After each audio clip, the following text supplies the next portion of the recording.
Do I have Sit down. Do I have the same rights? You want me to hold you in contempt? Sit down. In that blue chair. Do I have to Sit down! Alright guys, this one is an absolute must-watch. The judge in this clip is one of the most no-nonsense judges I've ever seen. He doesn't hold back for a second. He completely shuts down this sovereign citizen so hard you can practically feel the awkward tension through the screen as she stumbles over her words, struggling to keep up. It's seriously entertaining to watch justice served like this. Huge shout out to old Squishy Gardner for finding this gem of a clip. Let me know, do you find sovereign citizens hilarious, or do they make your blood boil?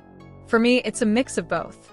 But enough talking, let's dive right into this heated courtroom moment. Ma'am.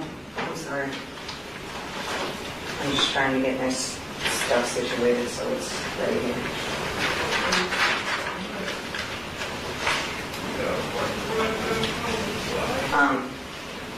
Take a seat I have a question. in this blue chair. Do I have to Sit down. Do I have the same rights? You want me to hold you in contempt? Sit down. In that blue chair. Do I have to Sit down! there? One more time. Sit down.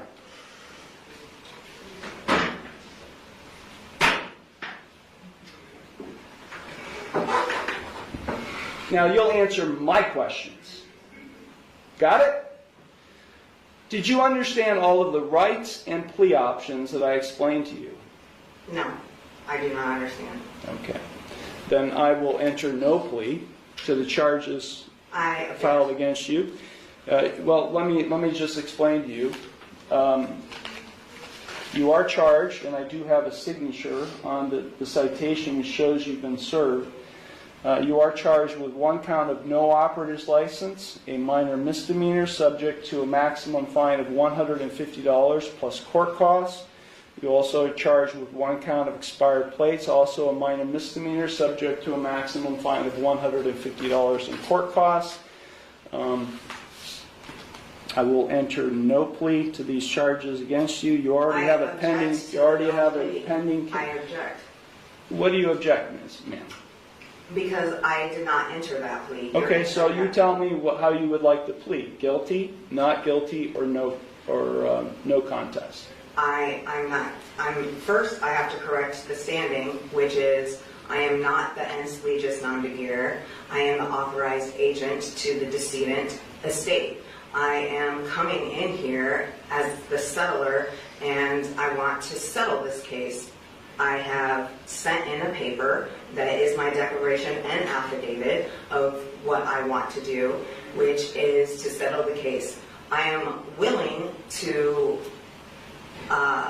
surrender the person to the court for mutual consideration. I do not want to continue doing this. I don't have anything to do with this. That paper that I signed, which is the summons, is signed v coatis, which is void contract, and I reserved all of my rights on there. So, is the court willing to give me mutual consideration today or not? I will enter no plea on your behalf to these charges. I've given you 3 plea options to plead. No, I do not recognize anyone in this court. Okay, well, I don't recognize you or the bailiff or anybody else in this court. I do not understand. I will set this case for a bench trial, and we'll get this set. I have the right to a trial by jury. Okay, no you don't, not in this case. Yes. Now these are not jailable offenses, ma'am. You don't have a right to a trial by jury in this case. You already have a jury trial scheduled in another case.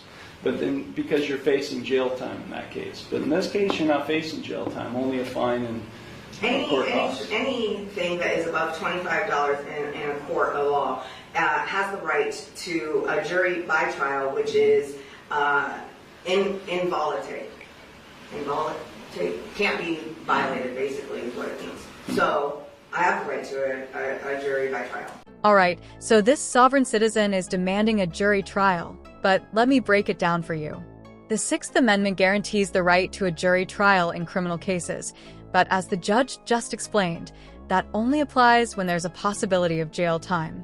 Since she's only facing civil violations, no driver's license, and no valid plates, this isn't a jailable offense, meaning a jury trial isn't even an option.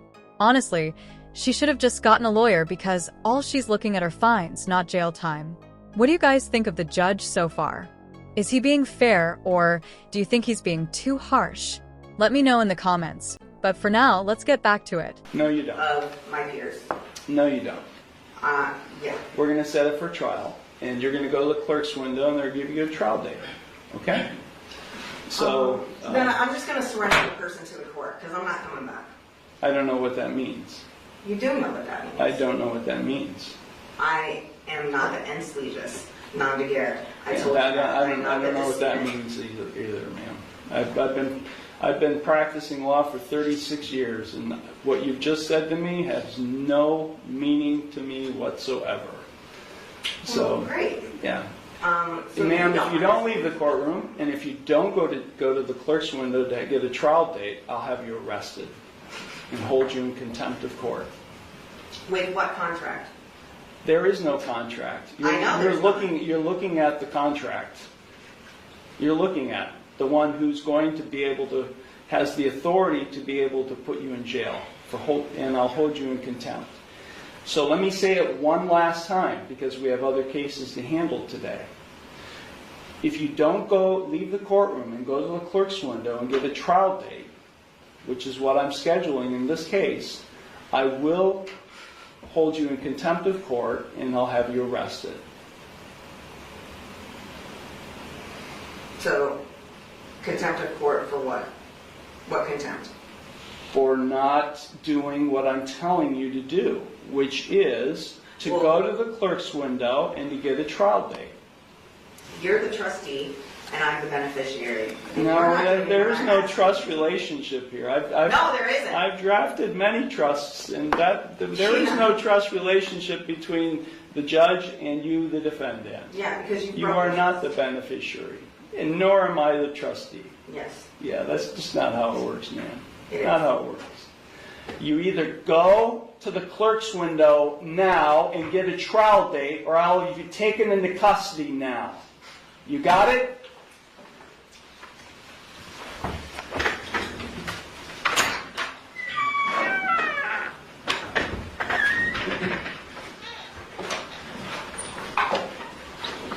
Is this your phone?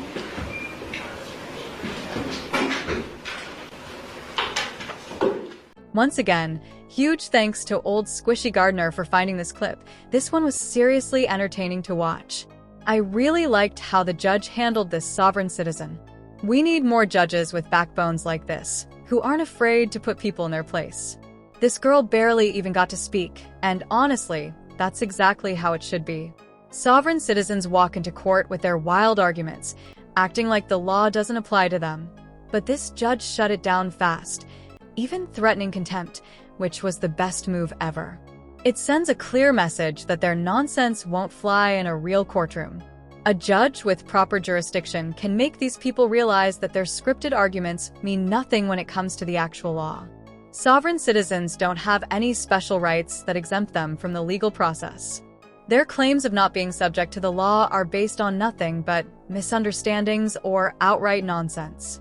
When people come into court trying to use these sovereign citizen arguments, it's honestly frustrating because they're just attempting to game the system. Like they believe if they say the right magic words, the court will just let them off the hook. But let's be real, I've never seen that actually work. Have you? I highly doubt there's ever been a case where this nonsense held up. The law is pretty clear. Whether you like it or not, you have to follow the rules, or you're free to leave and go somewhere else. Sovereign citizens love using so-called loophole arguments, but in the end, they're just wasting time. What I really appreciate about this judge is how he kept total control of the situation.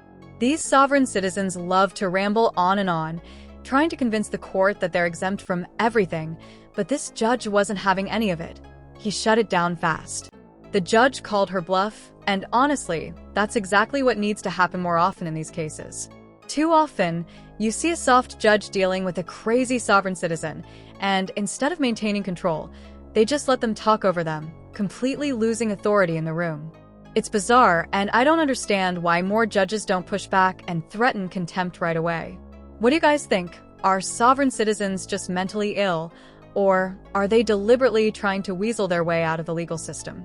It's hard to tell whether they actually believe they're nonsense or if they're just looking for a way to avoid consequences. Personally, I think it's a mix. Some truly buy into their own delusions, while others are just trying to dodge the law. Either way, it's always entertaining to watch how different judges handle them. If you enjoyed this video and want more content like this, don't forget to like and subscribe.